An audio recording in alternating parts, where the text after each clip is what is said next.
Ce devait être la revanche d'un joueur, Dominique Strauss-Kahn. Dominique est un grand joueur d'échecs. Et il nous a toujours dit, si vous voulez avancer, établissez vos propres stratégies. En 2011, passé de la présidence du FMI à une prison new-yorkaise, Dominique Strauss-Kahn se remet à peine d'une chute vertigineuse. Dominique Strauss-Kahn est relativement convaincu sur le fait qu'en tout cas, pour le moment, il ne retournera pas à la politique. Il croise alors le chemin d'un homme qui, pense-t-il, va l'aider à se relever. Je crois qu'il y a une sorte de coup de foudre d'amitié entre ces deux hommes. Il a l'impression d'être avec quelqu'un de très complémentaire. Thierry Lherm et DSK créent une société financière et promettent de brasser des milliards. On rentrait, je dirais, dans une sorte de surenchère financière qui, évidemment, n'était pas crédible. Un an plus tard, le corps de son associé est retrouvé au pied d'un immeuble à Tel Aviv. Il se serait suicidé. Pour DSK, encore une fois, l'aventure tourne au cauchemar. 100 millions d'euros ont disparu. Que savait-il ? Il me semble que le président d'une société doit être au courant de ce qui s'y passe. Alors s'il ne savait pas, eh bien il aurait dû le savoir. Aujourd'hui, l'affaire est entre les mains de la justice. Monsieur Strauss-Kahn ? Oui. Je suis en train de préparer un reportage pour France 3 et j'aurais souhaité pouvoir vous rencontrer. Enquête sur le DSK Business.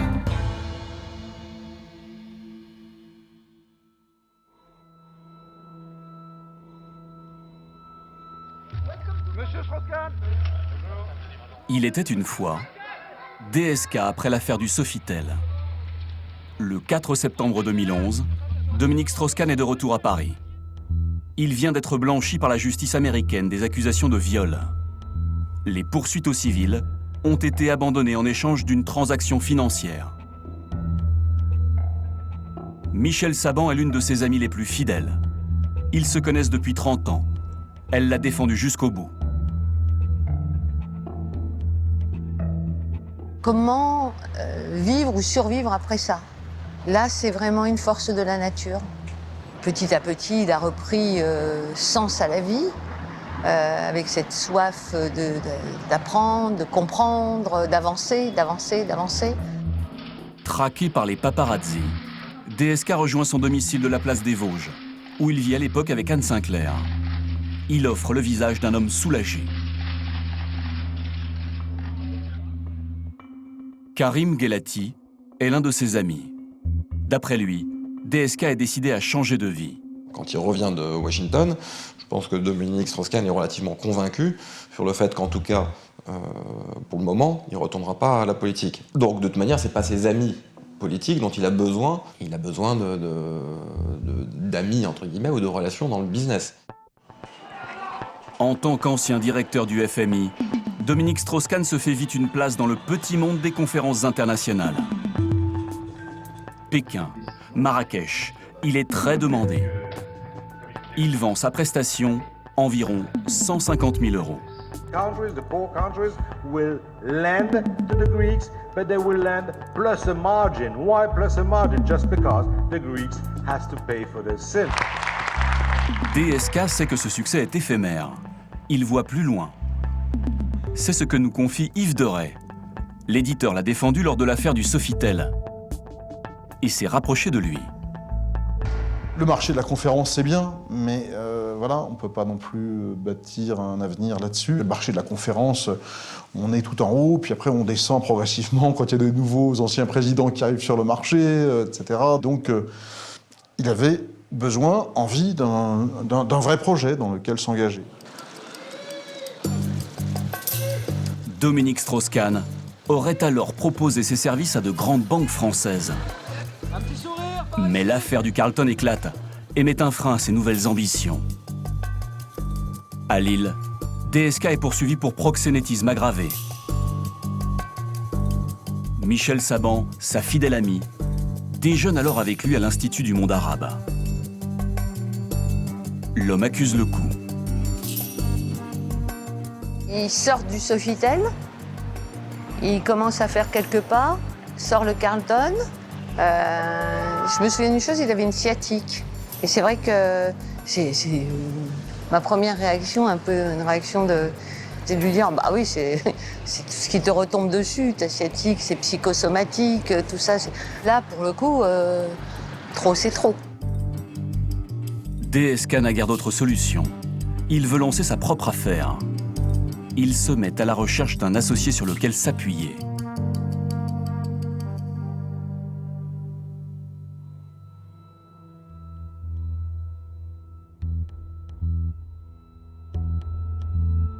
Juin 2012, Anne Sinclair le quitte. DSK se réfugie boulevard Raspail à Paris, chez une amie de longue date, Nathalie Biderman.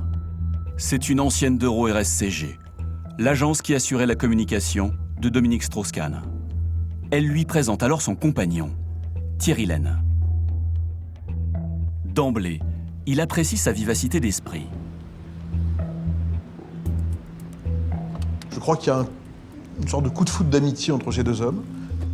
Yves Deray est aussi un ami de Thierry Lehne.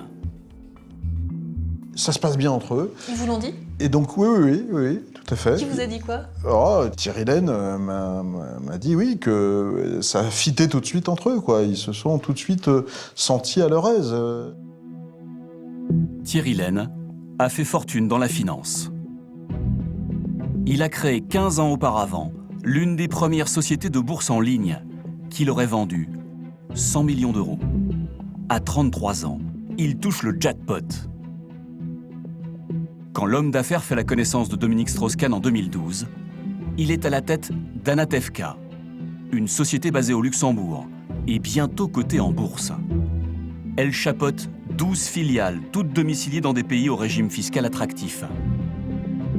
Sa spécialité, la gestion de portefeuille et les placements financiers. Voici Thierry Lehne, dans un film d'entreprise, la seule fois où il apparaît devant une caméra. Il se présente comme un financier humaniste et ambitieux. Tant que les banques continueront à se focaliser dans le corner dans lequel elles sont, c'est-à-dire le défaut de responsabilité, l'absence de service et surtout de respect de leurs collaborateurs et de leurs clients, je pense qu'on a une autoroute devant nous. DSK est bluffé. Dominique Strauss-Kahn n'est pas un entrepreneur, n'est pas quelqu'un qui a connu une grande réussite financière. Et donc, cette réussite de Thierry Lehne, je pense, oui, l'impressionne un peu.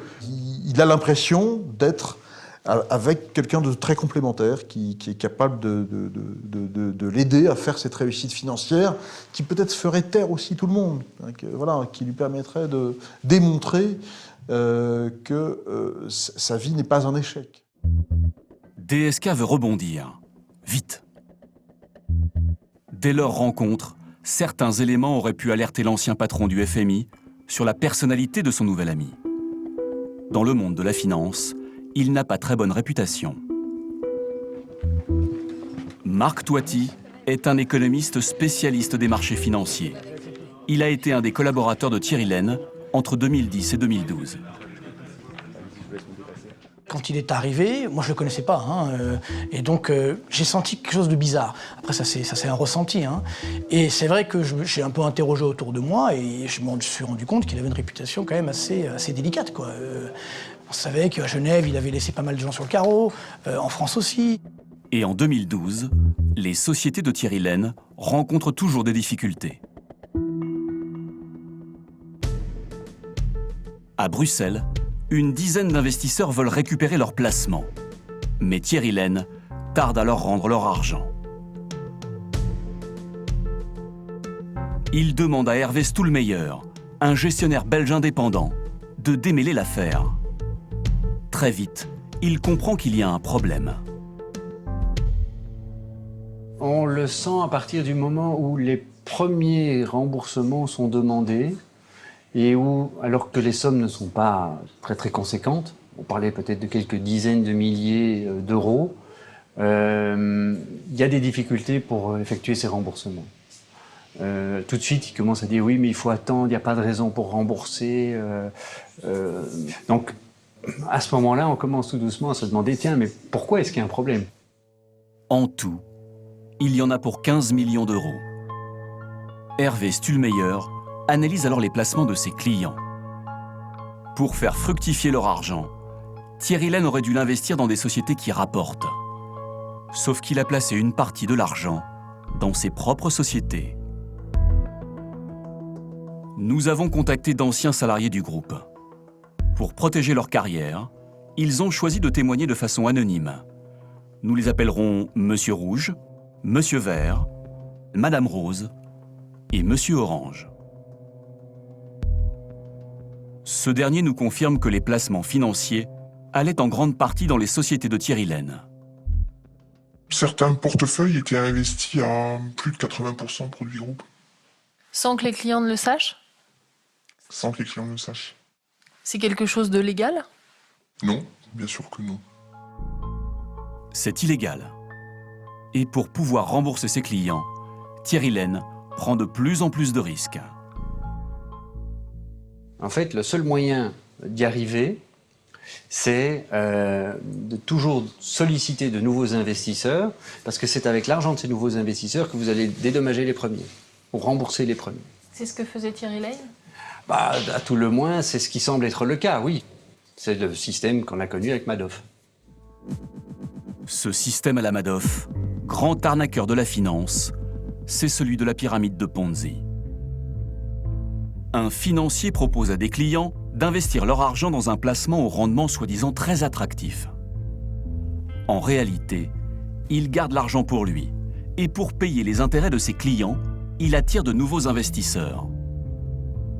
Le jour où les clients demandent à récupérer leur mise en même temps, tout le système s'écroule. DSK a-t-il connaissance en 2012 des mésaventures belges de Thierry Lane? Sa réputation, en tout cas, finit par lui arriver aux oreilles. Il se confie à son ami, Karim Guelati. Il me dit, bon, il y a quelques voix discordantes qui me disent, fais gaffe, il est pas net. Je leur dis, ok. Oh, quoi? Personne m'a rien apporté. C'est oui, non, j'ai entendu dire, mais même pas sur telle ou telle affaire. Il me dit, donc bon, bah écoute, moi, la médisance, j'en ai été victime suffisamment longtemps pour pas l'appliquer à d'autres. On a constaté quand même dans le parcours de Dominique Strauss-Kahn que ça n'est pas toujours quelqu'un qui... c'est quelqu'un qui a le goût du risque, c'est quelqu'un qui aime bien danser au-dessus du volcan, et donc ça n'est pas des arguments qu'il entend.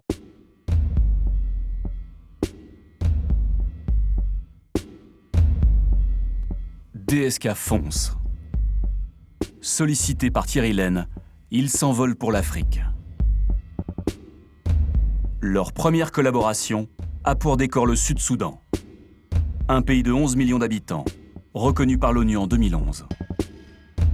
Le pays est exsangue.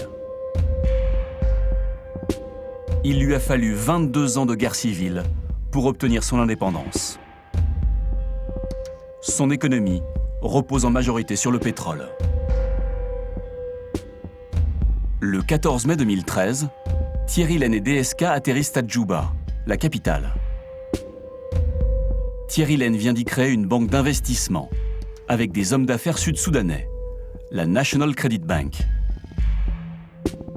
Il a proposé à Dominique Strauss-Kahn d'en être le conseiller. Une fête est prévue pour inaugurer la banque. Irward Holland est alors le correspondant d'une grande agence de presse internationale. Il photographie l'événement, mi-amusé, mi-dubitatif.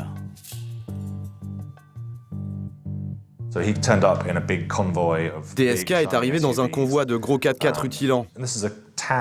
C'est une ville qui n'a pas beaucoup de rues goudronnées, dans un pays qui n'en compte que 50 km.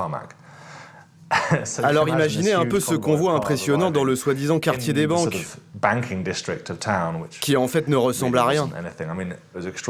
C'était extraordinaire de voir cette figure éminente inaugurer une obscure banque dans une ville poussiéreuse. Pas très glamour comme retour médiatique, n'est-ce pas? Ce n'est pas comme s'il s'était déclaré candidat à la présidence de la République. C'était étrange.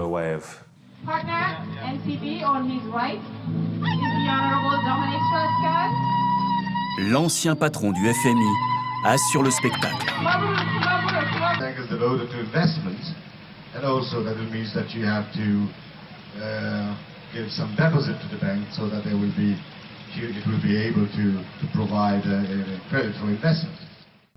DSK est sous le feu des projecteurs, mais les journalistes n'ont pas accès à lui. La création de la banque suscite pourtant beaucoup d'interrogations. Nous avons été délibérément mis de côté et on nous a donné une interview préenregistrée faite par la chargée de communication de la banque.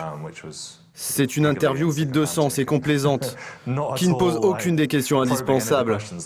Pourquoi était-il là? Quel était son rôle? Et la question la plus épineuse, quelle est l'activité exacte de la banque? Ça ne lui a pas été demandé et je pense que c'était délibéré. Cette interview, la voici. Elle n'aborde que des généralités sur l'économie du pays, et aussi sur la pluie et le beau temps. Well, it's difficult to have an impression of such a little time, but the only thing I can say is that the weather is much better than I expected. I was expecting a much warmer situation, and finally, it's rather cool. Alors, qu'est donc venu faire DSK au Sud-Soudan? Romain Melchiarec est journaliste. Il a posé la question à Thierry Lenne. Il fait preuve d'une certaine franchise, par exemple, dans sa manière de présenter le rôle de Dominique Strauss-Kahn. Il n'hésite pas à expliquer que c'est quelqu'un qui représente une garantie pour les Occidentaux et que c'est clairement pour ça qu'il est allé le chercher. Pour Irward Holland, qui a vécu au Sud-Soudan, une telle banque ne peut avoir qu'une seule fonction. Le pays est connu pour distribuer un tas de fric en liquide aux tribus, aux appuis des officiels ou à leurs familles. D'après vous, quel était le but de cette banque? À mon avis, elle aurait pu servir à faire sortir de l'argent du pays, pour le mettre à l'abri dans des paradis fiscaux. C'est ce que la plupart des dirigeants du pays faisaient depuis au moins 5 ans. Habituellement, ils faisaient sortir des valises par avion, vers le Kenya ou Dubaï, un peu partout. Ce grand spécialiste de l'économie mondiale pouvait-il ignorer ces soupçons de corruption?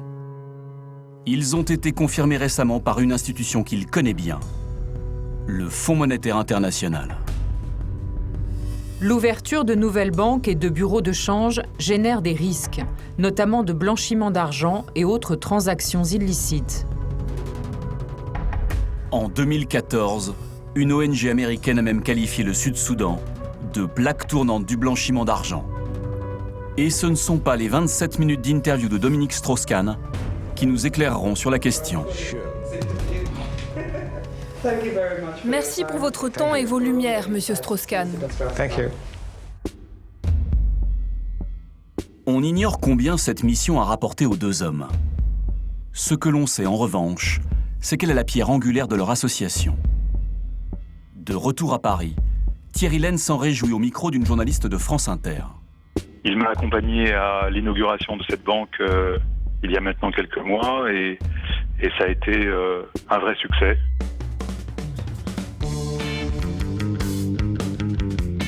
DSK est de nouveau sur le devant de la scène. Au printemps 2013, il monte les marches du Festival de Cannes avec sa nouvelle compagne, Myriam Laoufir. Dans une nouvelle vie, il semble assez heureux, assez apaisé, souriant, bien dans ce nouvel équilibre. Cette renaissance coïncide avec son retour sur la scène internationale. Il s'envole pour la Russie, où il a été nommé au conseil de surveillance de 2 grandes banques. En Serbie, il devient le conseiller officiel du gouvernement. Il y a déjà des contrats qui pleuvent. Enfin, Dominique, à chaque fois que je l'appelle, je suis un peu gêné de l'appeler parce que je ne sais pas si je ne veux pas le réveiller, s'il n'est pas en pleine nuit, il démarre sa nuit, il finit sa nuit, parce qu'il est toujours en décalage horaire. Dominique Strauss-Kahn retrouve même une certaine crédibilité. Invité au Sénat par une commission d'enquête sur le rôle des banques dans l'évasion fiscale, il s'emporte contre les dérives des financiers. Monsieur le ministre, je vous laisse la parole comme convenu pendant 10 minutes. Évidemment, il y a énormément de dysfonctionnements dans ce système et par ailleurs des situations individuelles qui sont parfois très scandaleuses. Ce qu'il faut, c'est influencer le comportement des acteurs, et les acteurs, ce sont des individus. C'est donc moins la finance qui est en cause que les financiers. Et si je voulais être un peu paradoxal et un peu provocateur, qui n'est certainement pas mon tempérament, je dirais qu'on laisse faire ce qui est le plus nocif, profit personnel, dommage collectif. 4 mois après ces déclarations, l'ancien patron du FMI va devenir le président d'une société financière basée dans un paradis fiscal.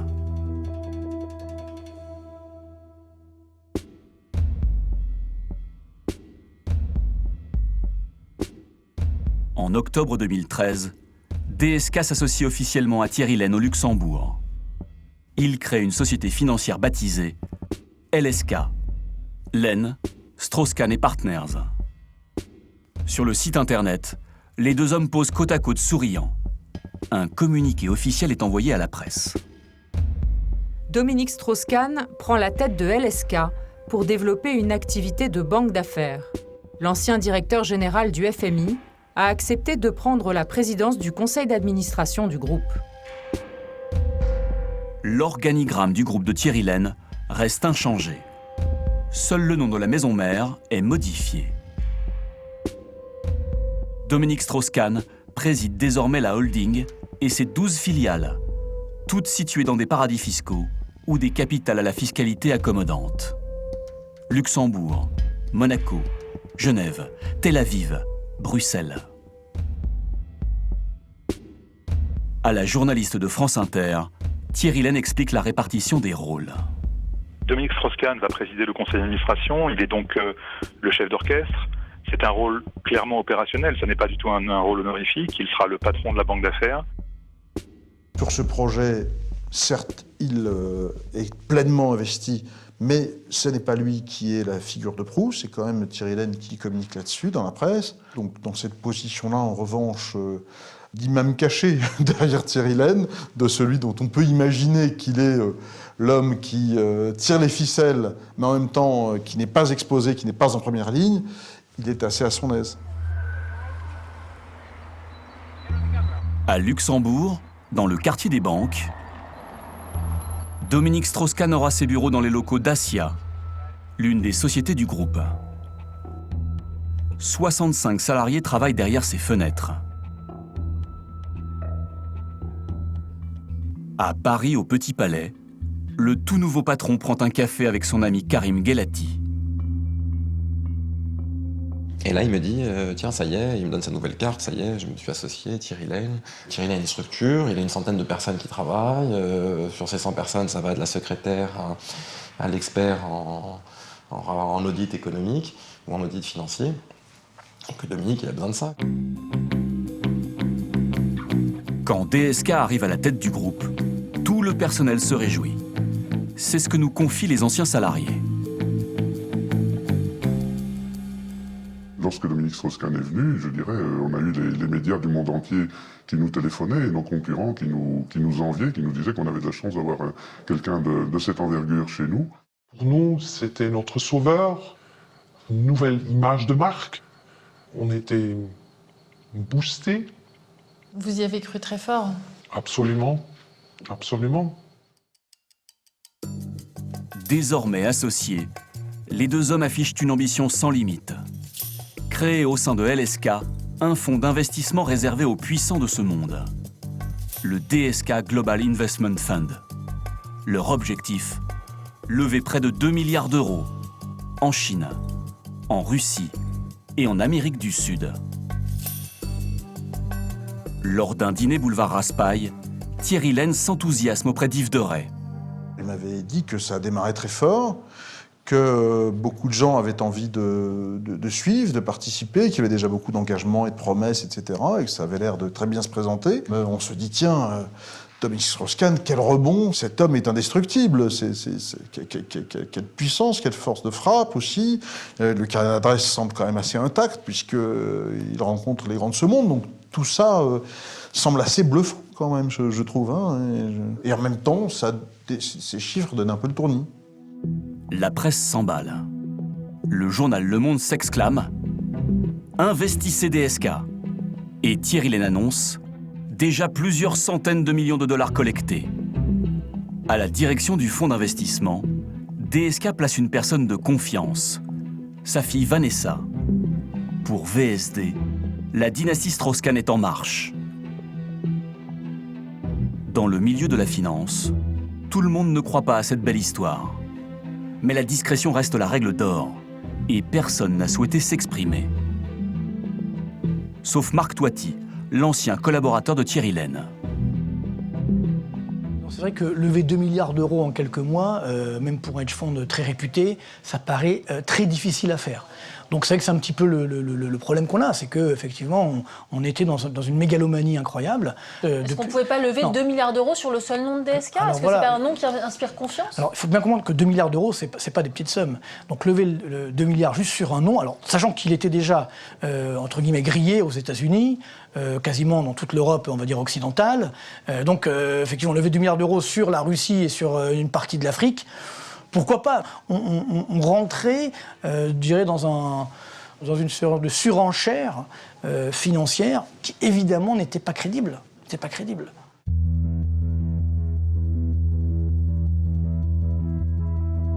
En réalité, à peine Dominique Strauss-Kahn prend-il ses fonctions de président, que déjà les ennuis s'accumulent. La filiale luxembourgeoise de LSK, Assia Luxembourg, perd beaucoup d'argent. C'est ce que nous révèle Madame Rose, l'une des anciennes salariées. On savait qu'il y avait de grandes difficultés financières, puisque parfois nos salaires étaient payés avec beaucoup de retard.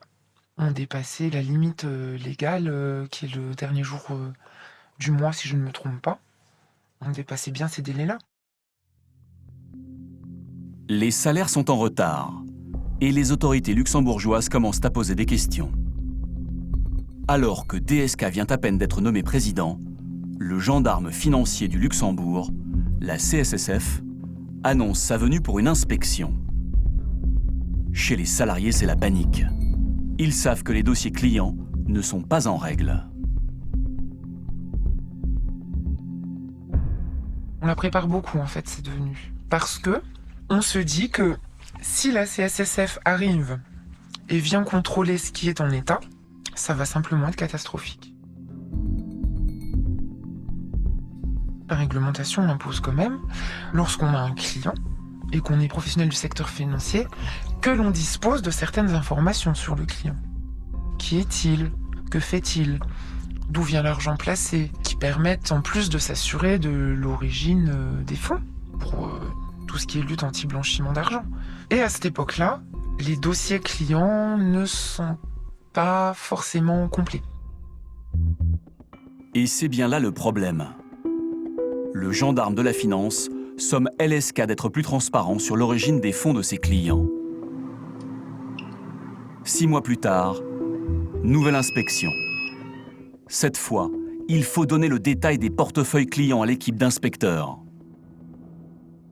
Elle est restée dans les bureaux, je pense, au moins 3 semaines à ce moment-là, en interrogeant les personnes une par une, et ça a été assez lourd à supporter, et on comprend très très vite que leur rapport ne va pas être bon du tout. Un mauvais rapport serait catastrophique. La société aurait interdiction d'exercer son activité. Les ennuis ne font que commencer. Dominique Strauss-Kahn est à la tête du groupe depuis moins de 2 mois qu'un nouveau problème surgit. Ernst & Young, la société qui audite les comptes de LSK, émet des réserves sur la valeur réelle des sociétés du groupe. Nous n'avons pas été en mesure de recueillir les éléments probants suffisants et appropriés auprès de la direction pour justifier la valeur comptable. Le constat est grave, et dans la foulée, Ernst & Young démissionne. Ce n'est pas commun. Au même moment en Suisse, un bras de fer va tout faire basculer. À Lugano, un petit paradis fiscal niché au bord du lac. Belle voiture, enseigne de luxe. Ici, Thierry Lenne affronte Christopher Cruden. Propriétaire d'un fonds spécialisé sur l'or, il connaît la chanson. En cherchant à récupérer 400 000 € auprès de Thierry Lenne, il comprend comment ce dernier gagne de l'argent sur le dos de ses clients. C'est une manipulation qu'on appelle le pump and dump dans le métier. Ceux qui ont vu Le Loup de Wall Street connaissent ce procédé. En fait, vous prenez des actions et vous construisez une belle histoire autour. Et vous faites grimper artificiellement la valeur des actions pour convaincre les particuliers d'investir. Ça monte à 10, à 20, à 30, ça monte à 500. Et après, vous vendez tout. Et les investisseurs se réveillent et se demandent « Mais pourquoi mon action a-t-elle perdu 90% ?» Selon Christopher Cruden, Thierry Lane a fait monter artificiellement le cours des actions de l'une de ses filiales. Quand elles sont au plus haut, il les revend et empoche les gains. En tout, 8 millions d'euros. C'est la technique du pump and dump. Il s'agit d'une fraude financière. Bon, donc là, c'était le même procédé, dans une version pire, mais plutôt amateur. Mais ça ne nous a pas pris longtemps pour le découvrir. Combien de temps ça vous a pris? À peu près une seconde.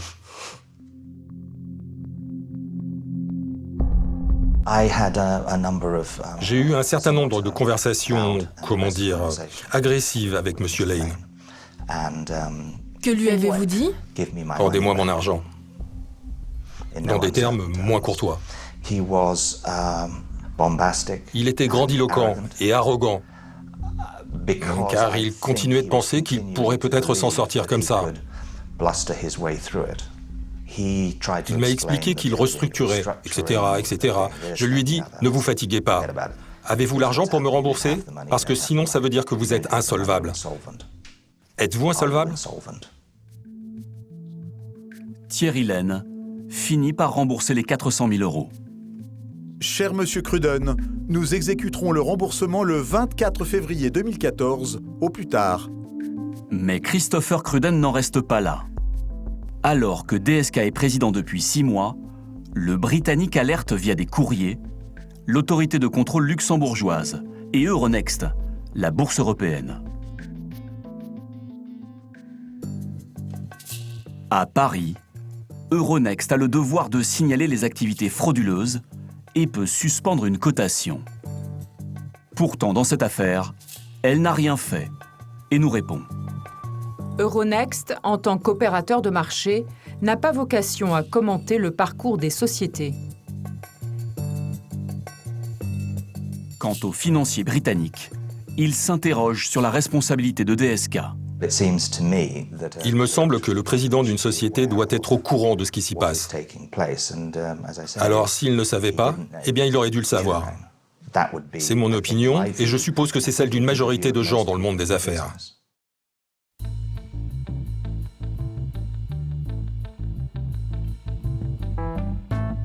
Dominique Strauss-Kahn aurait-il pu ignorer les dérives financières du groupe et de son associé Thierry Lane?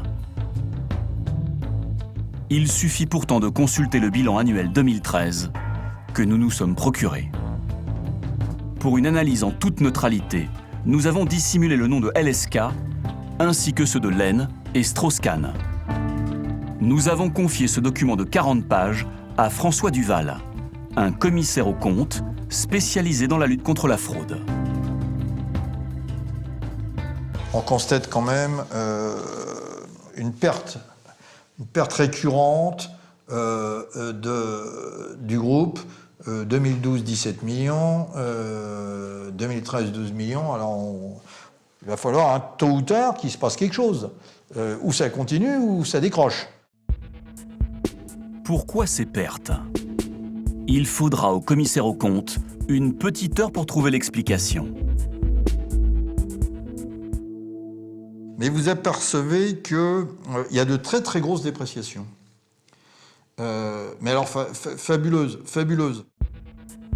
Sur cette page, LSK achète 2 sociétés qui valent respectivement 622 500 euros et 34 875 euros. Mais à peine achetées, LSK les déprécie de la totalité de leur valeur. Bilan, elles ne valent plus rien. Donc j'achète, mais je déprécie. J'achète quelque chose qui ne vaut rien? Ah bah c'est comme ça que ça se traduit. C'est assez clair. Et pourquoi j'investis? À quoi ça sert de faire ça? Enfin, ex abrupto, je vois pas, quoi. Je veux dire que, rationnellement parlant, je vois pas. Donc ça veut bien dire que derrière, quand je fais ce genre de choses, c'est qu'il y a autre chose derrière. Il faut que j'aille chercher le autre chose derrière. Notre commissaire aux comptes découvre que LSK a accordé un prêt de 2,5 millions d'euros à la société Macarena.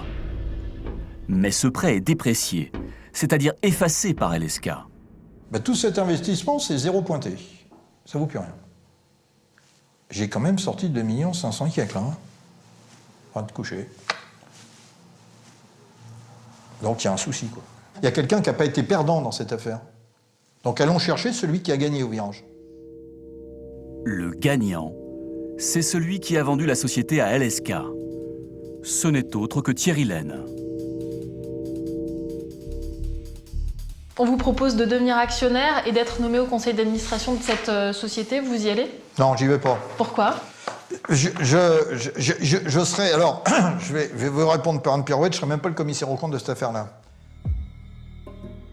Nous finissons par révéler à François Duval l'identité du président de cette affaire, Dominique Strauss-Kahn. Je ne connais pas ce monsieur, mais je crois savoir, pour ce que j'en ai entendu, c'est un homme remarquablement intelligent, qui a des capacités... L'ancien directeur du FMI. Ouais, non mais, attendez, après là aussi, c'est le costume. Moi, je ne m'attache pas au costume. Je dis simplement que ce monsieur était prof d'université, qu'il est quand même un ancien d'HEC, si mes souvenirs sont bons. Donc il a des compétences, il a des qualités. Il est sachant. Comme je suis sachant. On ne peut pas dire, je ne savais pas. Tu signes en bas. Puis c'est pas un gamin, hein. Il n'a pas 20 ans, il a l'expérience qu'il a, ce monsieur.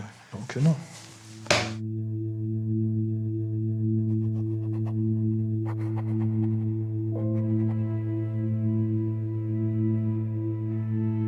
Un groupe qui perd beaucoup d'argent.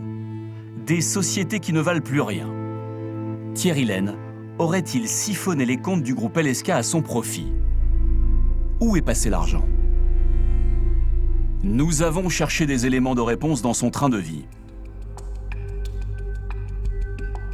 À Paris, Thierry Lehne a longtemps eu ses bureaux dans le quartier des Champs-Élysées et loué une suite à l'année dans cet hôtel de luxe, le Napoléon. Son ancien collaborateur Marc Toiti se souvient de sa folie des grandeurs. Je me rappelle une fois, il m'avait dit on va acheter un avion privé. Il sort ça comme ça pour la boîte. Alors je dis, mais ça coûte super cher quand même, t'exagères, comment tu vas faire? Et il me dit, Marc, l'argent n'est pas un problème. Je me rappelle cette phrase, c'était un peu, voilà, il était comme ça. Thierry Lehne a 2 pays, la France et Israël. Notre enquête nous mène à Tel Aviv. L'homme d'affaires s'y est établi en 2010. Dans un quartier huppé de la ville, les tours You, dessinées par Stark. Thierry Lehne y possède un appartement au 23e étage. Une vaste demeure comme celle-ci. 800 mètres carrés, avec une vue circulaire sur Tel Aviv.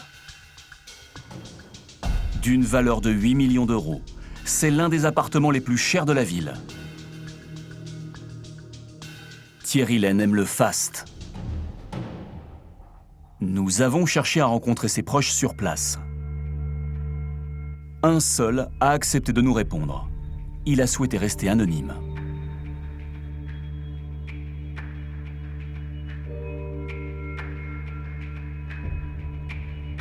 Thierry Lehne avait un train de vie très élevé dans le sens où il s'habillait que chez Hermès, il avait des motos exceptionnelles, des très belles montres, il adorait tout ce qui était montre. Il prenait 20 à 30 personnes en business, il avait un super grand yacht. Thierry Lehne aurait-il englouti l'argent de LSK dans ses dépenses personnelles? Difficile pour Dominique Strauss-Kahn de dire qu'il ignorait les critiques sur la gestion de la société.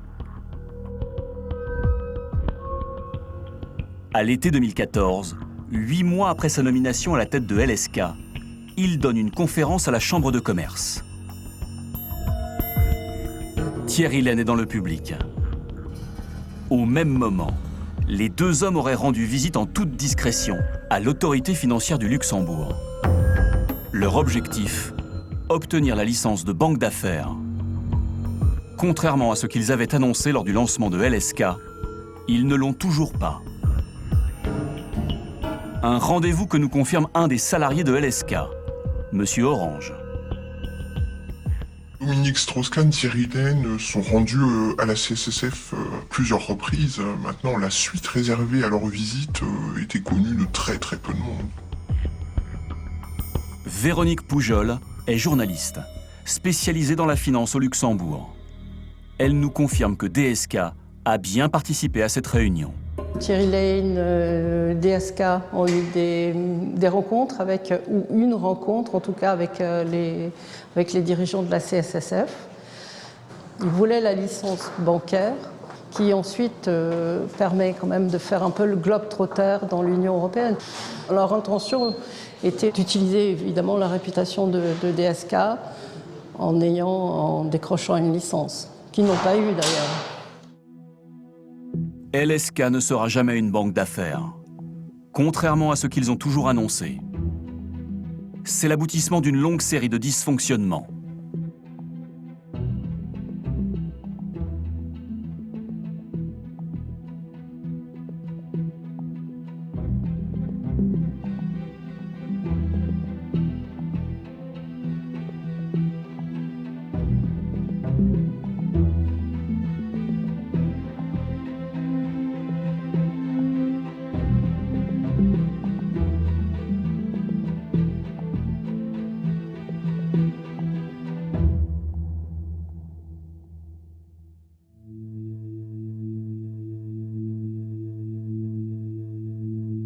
À l'été 2014, la situation financière de LSK est catastrophique.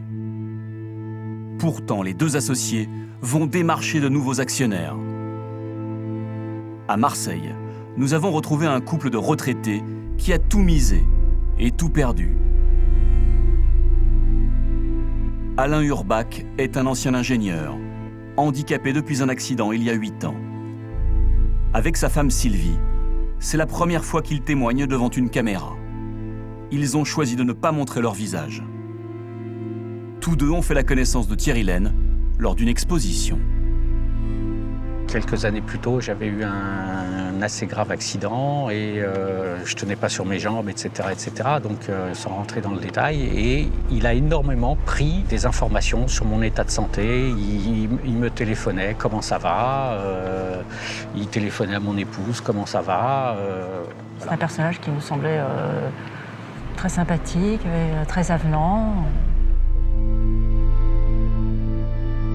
Petit à petit, moi, à un moment donné, je me suis un peu dévoilé. C'est peut-être le tort que j'ai eu, c'est-à-dire que je lui ai expliqué que, avant cet accident, j'avais fait une carrière professionnelle et on avait économisé au jour le jour et qu'on voulait acheter un bien immobilier.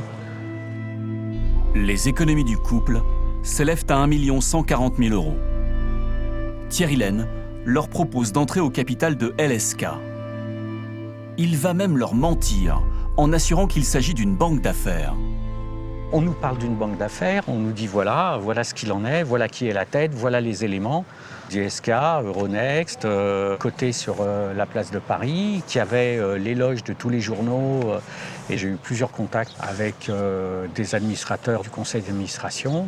On ne s'est pas jeté à la mer comme ça du jour au lendemain.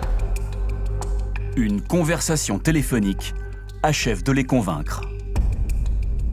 À un moment donné, il y a un coup de fil entre Dominique Strauss-Kahn et Thierry Lehne. On est dans le bureau. Thierry Lehne dit clairement à Dominique Strauss-Kahn qu'on était en face de lui et qu'il avait mis le haut-parleur. Et par ce biais-là, on a un certain nombre de précisions sur effectivement l'investissement qu'on envisageait de faire. Vous avez un échange direct avec lui? Non, c'est Thierry Lehne qui demande entre guillemets à ma place. Moi, je suis tout petit à côté de ça. Dominique Strauss-Kahn, c'est un personnage assez intimidant pour voilà, des gens comme nous. LSK fait entrer le couple Urbach au capital de la société. L'entreprise est au bord de la faillite.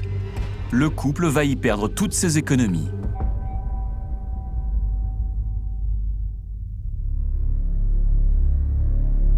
2 mois plus tard, à Tel Aviv, le 23 octobre 2014. Thierry Lehn est retrouvé mort, au pied de la tour You. D'après la police, il se serait suicidé en sautant de son appartement du 23e étage. Son ami est bouleversé. On n'a pas compris le geste. On ne pensait pas qu'il avait des problèmes, il n'a jamais rien laissé paraître. Donc on ne s'attendait pas, on ne l'a jamais vu déprimé ou avec des idées suicidaires, ça nous a tous énormément choqués. Le lendemain de sa mort, Thierry Lehn est enterré au Mont des Repos, à Jérusalem. À la cérémonie, l'ami croise Dominique Strauss-Kahn. Il était très, très choqué, très peiné, il avait perdu un ami cher. Pourquoi Thierry Lehn s'est-il suicidé? Son ami cherche encore une explication. Je pense qu'il a été effectivement pris dans un engrenage. Il avait aussi très peur de la réaction de Dominique Strauss-Kahn, qu'il estimait infiniment. Et donc, il n'a certainement pas su comment faire face à tout ça, et c'est certainement ce qui l'a poussé à se suicider. Au Luxembourg, chez LSK, les salariés sont sous le choc. Mais on est tous abasourdis, tristes malgré tout, parce que beau dégât, beau gâchis. D'abord un grand étonnement, oui, et puis bon, devant la réalité, se dire que finalement, si c'était ça son issue, c'est qu'il y avait quelque chose de grave. Le 4 novembre, pour la première fois, Dominique Strauss-Kahn sort de son silence. Il adresse un courrier à la justice luxembourgeoise. Le voici. Il est signé de sa main. Il déclare avoir donné sa démission le 20 octobre, soit 3 jours avant la mort de Thierry Lehn. Plus bas, il assure avoir ignoré l'ampleur des pertes. Les réunions du conseil d'administration que j'ai présidées ne laissaient aucunement transparaître de difficultés sérieuses. Enfin, il affirme: j'ai découvert un endettement de la société beaucoup plus important que celui dont j'avais connaissance lors de ma prise de fonction.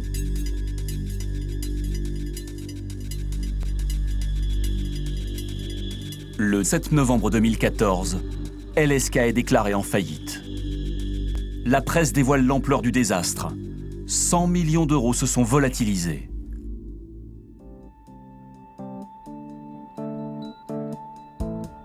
Au Luxembourg, 156 créanciers réclament leur argent auprès du tribunal de commerce. Du modeste retraité qui a placé 3 135 € au millionnaire qui a investi près de 8 millions d'euros. Les plaignants sont français, israéliens, belges, russes, mauritaniens. On trouve aussi des sociétés et des fondations domiciliées dans des paradis fiscaux, comme les îles Vierges britanniques, le Belize ou une curieuse fondation baptisée Rififi au Liechtenstein. Nul ne sait où l'argent a disparu. Voilà pour la partie émergée de l'iceberg.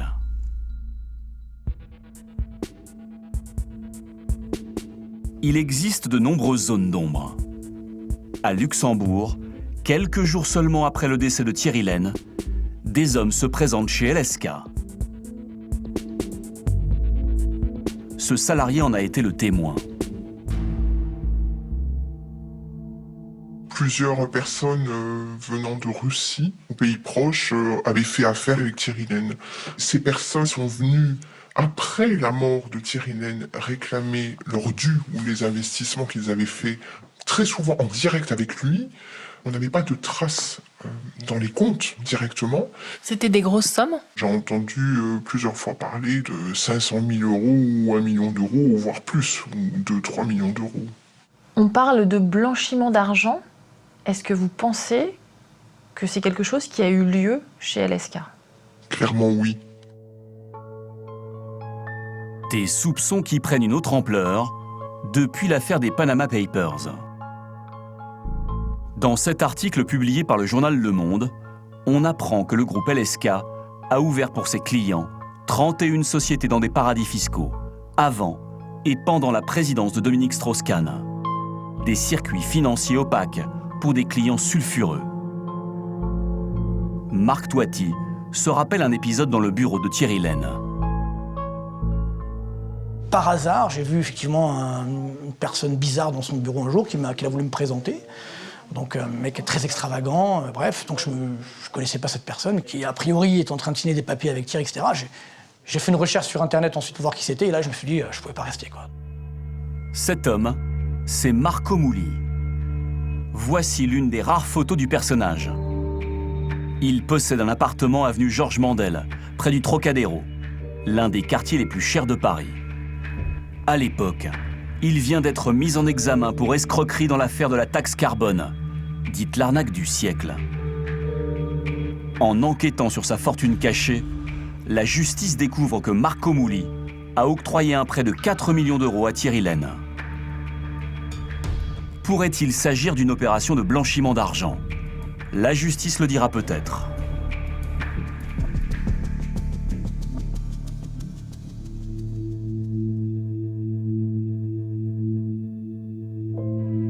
Dans l'affaire LSK, 3 plaintes pour escroquerie en bande organisée et abus de confiance ont été déposées. Parmi les plaignants, les époux marseillais. Ils ont perdu plus d'1 million d'euros. Aujourd'hui, on n'a plus rien.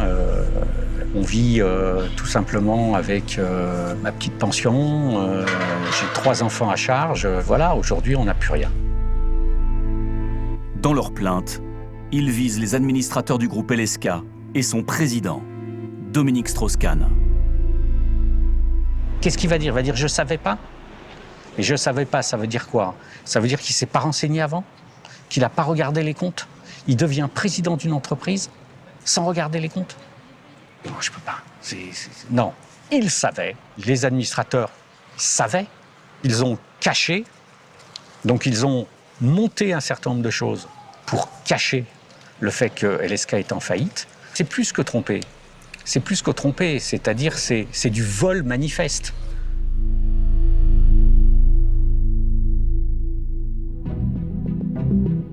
À Paris, une information judiciaire a été ouverte contre X. 3 juges enquêtent sur cette affaire.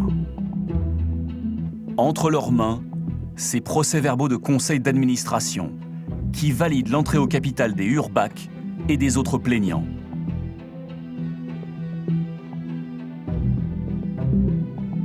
Sur chacun d'entre eux figure la signature de Dominique Strauss-Kahn. Des documents authentifiés par un notaire, comme en atteste ce tampon né Variétour. Pourtant, dans ce courrier adressé à la justice, l'avocat de DSK affirme qu'il ne s'agit pas de la signature de son client. La signature de M. Dominique Strauss-Kahn, qui figure sur la page de signature du procès-verbal, est fausse. M. Dominique Strauss-Kahn n'a participé ni en personne, ni même au téléphone, à ce conseil. Dans le même courrier, l'avocat assure que son client n'a perçu aucune rémunération. Dominique Strauss-Kahn dit avoir investi 1 400 000 € dans LSK. Il aurait tout perdu. Nous avons fait une demande d'interview à Dominique Strauss-Kahn auprès de son avocat. Il a décliné en nous répondant qu'une enquête judiciaire étant ouverte, son client réservait ses réponses prioritairement aux juges et non aux médias. Dans les affaires d'escroquerie en bande organisée et d'abus de confiance, les peines encourues sont de 10 ans de prison et 1 million d'euros d'amende. À la fin de cette enquête, nous avons pu malgré tout parler à Dominique Strauss-Kahn. Monsieur Strauss-Kahn ? Oui. Je suis en train de préparer un reportage pour France 3 sur vous et sur Thierry Lehne et j'aurais souhaité pouvoir vous rencontrer et vous proposer une interview. Non, c'était une affaire qui est dans la justice et donc je n'ai pas de commentaire à faire. Au revoir. Au revoir, monsieur.